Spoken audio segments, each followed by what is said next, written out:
Hello students. बच्चों, जैसा कि हमने कुछ दिन पहले भी एनएमएमएस मैथ्स के क्वेश्चन सॉल्व किए थे प्रीवियस ईयर क्वेश्चन पेपर के, आज हम फिर से एक बार कुछ प्रीवियस ईयर क्वेश्चन पेपर के ही क्वेश्चंस को सॉल्व करेंगे, ताकि आपको एक जनरल आइडिया हो जाए बच्चों की किस तरह से क्वेश्चंस जो हैं पेपर में आपके पास आएंगे। अभी हम मैथ सब्जेक्ट ले रहे हैं, उसके बाद हम मेरी कोशिश होगी कि आपको एनएमएमएस में जो दूसरे भी हमारे पास सब्जेक्ट हैं वो भी हम कवर करें, जैसे साइंस और एसएस भी, कुछ पार्ट्स और कुछ मेंटल एबिलिटी के क्वेश्चंस भी। तो हम इसको कंटिन्यू रखेंगे। तो अभी मैं आपको कुछ क्वेश्चंस हम और करेंगे जो प्रीवियस ईयर क्वेश्चन पेपर्स में आए हुए हैं। तो ये 20 to 23 के बीच के जो एनएमएमएस मैथ्स के क्वेश्चंस हैं उसमें से मैंने मल्टीपल क्वेश्चंस लिए हैं। तो आपको रैंडम क्वेश्चंस हैं ये, अलग अलग, जिससे आपको एक आइडिया हो जाएगा कि किस तरह के क्वेश्चंस पूछे जाते हैं। तो सबसे पहले हम देखते हैं कि हमारा फर्स्ट क्वेश्चन क्या है। ये which of the following is the cube root of -64/343, यानी -64/343 का घनमूल क्या होगा। तो हमें यहाँ पे क्यूब रूट निकालना है बच्चों। क्यूब रूट को हम लिखते कैसे हैं, पहले तो आप ये देखिए, इस तरह से 64/343, और यहाँ पर एक माइनस साइन भी आपके पास ऑलरेडी है। तो क्यूब रूट उसी तरह से ही निकालेंगे आप, जैसे आप स्क्वायर रूट निकालते हैं या वर्गमूल निकालते हैं। जैसे अगर हमें 64 का क्यूब रूट निकालना है, वैसे तो आपको पता ही होगा ये, तो आप इसको वर्बली भी कर सकते हैं, लेकिन इससे कर सकते हो आप इसको 4 1 4 और 4 6 24, फिर से 4 पे चला जाएगा बच्चों, ये 4 चौक 16। तो अब यहाँ पर आपके पास 3 4 आ गए, यानी कि आपके पास क्यूब रूट ऑफ 64 जो होगा वो क्या होगा, 4। इसी तरह हम 343 का निकाल लेंगे, 343 का निकाल लेंगे। तो ये आपका 7 पे जाएगा, 7 चौक 28 और 7 नेम 63। फिर आपके पास फिर से 7 पे जाएगा, 7 7 49, यानी 7 7 49। तो आपके पास आ गया cube root of 343 is equal to 7। लेकिन आप देखिए कि क्वेश्चन में आपको माइनस साइन भी दिया हुआ है। तो जब हम आंसर लिखेंगे तो हमारा आंसर क्या आ जाएगा, आंसर में भी माइनस साइन रहेगा आपका, -4/7। ये आपका आंसर होगा बच्चों यहाँ पर। इस तरह से आप इसको सॉल्व करेंगे। तो नेक्स्ट क्वेश्चन की तरफ बढ़ते हैं हम, क्वेश्चन नंबर 2। क्वेश्चन नंबर 2 में देखिए क्या बताया है। इस तरह के क्वेश्चंस बहुत आते हैं बच्चों, लाभ हानि, profit gain. If an article is sold for ₹100, then there is a gain of ₹20. Which of the following is the gain percent? अब यहाँ मैंने आपको ऑप्शंस नहीं दिए हैं बच्चों, ताकि आप इसको सॉल्व करें और सिर्फ ऐसे तुक्का नहीं लगाएं। तो यहाँ पर हम सॉल्व करेंगे इस क्वेश्चन को। देखिए कैसे सॉल्व करते हैं हम इस तरह के क्वेश्चंस को, कि यदि कोई वस्तु को 100 रुपए में बेचा गया, तो इसका ये बेचने वाला जो मूल्य हुआ वो क्या हो जाता है, हमारा विक्रय मूल्य या सेलिंग प्राइस। और लाभ कितना हुआ है, 20 रुपए। तो लाभ प्रतिशत कितना होगा।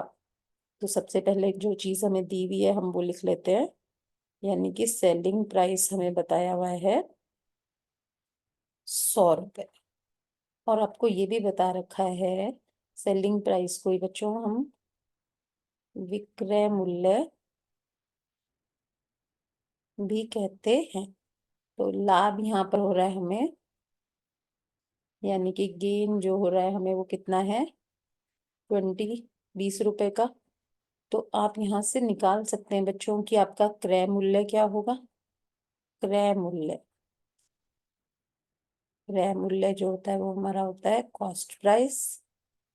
तो कॉस्ट प्राइस आप यहाँ से निकाल सकते हैं, क्योंकि यहाँ लाभ हो रहा है तो कॉस्ट क्रय मूल्य हमारा होगा सेलिंग प्राइस माइनस गेन। तो 100 में से 20 रुपए घटाए तो 80 रुपए आ गए आपके पास, यानी कि क्रय मूल्य हमारा है 80 रुपए। अब हमने निकालना क्या है बच्चों, यहाँ पर लाभ प्रतिशत, यानी कि गेन परसेंट, लाभ प्रतिशत। फॉर्मूला है इसके लिए आपके पास, लाभ बटे में क्रय मूल्य गुणा में 100। इंग्लिश में बोलेंगे तो क्या हो जाएगा, gain percent is equal to gain divided by cost price multiplied by 100। तो लाभ हमारा है बच्चों 20 रुपए, क्रय मूल्य है आपका 80 रुपए गुणा में 100। जीरो से बच्चों यहाँ पे हमारी जीरो कट गई, और इसको काट देंगे आप 2 के टेबल से ही काट देंगे। 2 चौके 8, 2 पंजे 10, और ये कट जाएगा 4 एकम 4, 4 पंजे 20। 5 को 5 से गुणा करेंगे तो आपके पास आ जाएगा 25%, यानी कि आपका उत्तर क्या होगा, 25% आपका आंसर होगा यहाँ। तो मुझे उम्मीद है आपको समझ आ गया होगा इस तरह का क्वेश्चन आपने किस तरह से सॉल्व करना है। नेक्स्ट क्वेश्चन करते हैं हम। अगला जो क्वेश्चन है, ये देखिए मैंने वैरायटी ऑफ क्वेश्चंस इसीलिए लिए हैं बच्चों की आपको अच्छे से आइडिया हो जाए कि आपने कौन कौन से टॉपिक्स करने हैं। बहुत सारे टॉपिक्स ऑलरेडी मैंने अपलोड किए हुए हैं, और हम इसको कंटिन्यू ही रखेंगे प्रैक्टिस क्वेश्चंस को अपने। तो नेक्स्ट क्वेश्चन है बच्चों आपका, अ हॉर्स ईट्स, यहाँ पर थोड़ा सा करेक्शन हम कर लेते हैं अपना, Yeats 18 kg of maize corn in 12 days. How much does he eat in 9 days? तो एक घोड़ा 12 दिन में 18 किलोग्राम मक्का खाता है, तो वह 9 दिन में कितना खाएगा। तो एक एक नियम लगेगा यहाँ पे, यूनिटरी मेथड। तो हमने निकालना क्या है यहाँ पे कि कितने किलोग्राम खाएगा। बहुत इजी है बच्चों ये क्वेश्चन। 12 दिन में वो कितना खा रहा है, 18 किलोग्राम। एक दिन में बच्चों को कितना खाएगा, हम निकालते हैं इसको इस तरह से, 18 बटे में 12। अब हमने निकालना है 9 दिन का, तो 9 दिन में कितना खाएगा, 18 बटे में 12 गुना में 9। तो इसको देखिए आप, 3 के टेबल से कट जाएगा ये, 3 तिया 9, 3 चौके 12, और फिर से ये काट सकते हैं आप इसको, 2 के पहाड़े से भी कट जाएगा, 2 निम 18, 2 दूनी 4, आगे नहीं कटेगा ये, आपके पास आ गया 27 बटे 2। और इसी को हम और लिख सकते हैं दशमलव में। अगर हमें दशमलव में उत्तर प्राप्त करना है तो इसको कैसे लिखोगे, 1 पे गया, फिर 3 पे गया, यानी 13.5 किलोग्राम वो ग्रहण करेगा या खाएगा। ये हमारा यहाँ पर आंसर होगा। तो इजी क्वेश्चंस हैं, लेकिन अगर आप इनको इसी तरह से प्रैक्टिस करेंगे तो आप इनको इजीली सॉल्व कर पाएंगे। आगे चलते हैं हम अपने नेक्स्ट क्वेश्चन की तरफ। नेक्स्ट क्वेश्चन है हमारा, राइट -13/11, ये एक नंबर है, -7/11, 0, और -15/11 in increasing order. Increasing order होता है बच्चों, देखो इसमें भी कभी कभी बच्चों को थोड़ा कंफ्यूजन हो जाता है। हिंदी में हम इसको कहते हैं बढ़ता क्रम, यानी कि नीचे से शुरू करते हुए सबसे छोटा, फिर उससे बड़ा, फिर उससे बड़ा, इसको हम इंक्रीजिंग ऑर्डर कहते हैं, क्योंकि ये बढ़ रहा है, बढ़ता क्रम।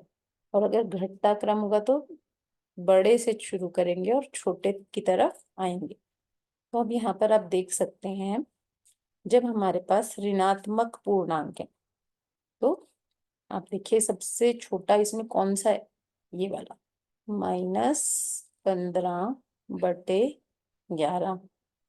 फिर हमारे पास कौन सा है, उसके बाद आपके पास आएगा -13/11। फिर आपके पास आएगा -7/11 और लास्ट में आपकी आएगी 0। तो ये इसका इंक्रीजिंग ऑर्डर या बढ़ता क्रम होगा। क्वेश्चन नंबर 5 देखिए, अब क्या है इस क्वेश्चन में, अ ladder leans against a wall forming a right triangle. यहाँ पर right triangle, if the ladder, ladder होती है बच्चों सीढ़ी, ladder is 10 meters long and the base is 8 meters away from the wall, how high up the ladder will reach the wall। तो ये क्या कह रहा है कि देखिए ये एक दीवार है और ये एक सीढ़ी है और ये इस दीवार से इतनी दूर है। एक त्रिभुज बन गया, आप देखिए यहाँ पे एक समकोण त्रिभुज बन गया। हिंदी में एक बार क्वेश्चन को और देख लीजिए, एक सीढ़ी एक दीवार पर टिकी हुई है जो एक समकोण त्रिभुज बनाती है, तो समकोण त्रिभुज बन गया ये।